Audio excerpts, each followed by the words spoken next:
Morning family, কেমন আছেন? আশা করি আপনারা সকলেই ভালো আছেন। তো আজকে হলো শুক্রবার আর প্রভু জগন্নাথ দেবের রথযাত্রা। জগন্নাথ দেবকে কত সুন্দর লাগছে, তাই না? গেলে রথযাত্রা কিন্তু সবার এক ইমোশনে কাজ করে, তাই কি না? ছোট হোক বা বড় হোক, সবাই এক আলাদাই ভালোবাসা এই রথের মেলার প্রতি, তাই কি না?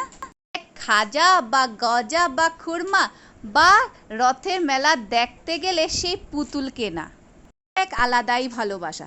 রথের মেলার থেকে পুতুল কিনবো, তারপর সেই ঝুলন পূজাতে সেই পুতুলগুলি সাজাবো, মজা, তাই না? বলে জয় জগন্নাথ, বলে জয় জগন্নাথ। বাচ্চারা তো সেই পুতুল কেনাও বুঝবে না বা ঝুলন পূজা এতটা বুঝবে না।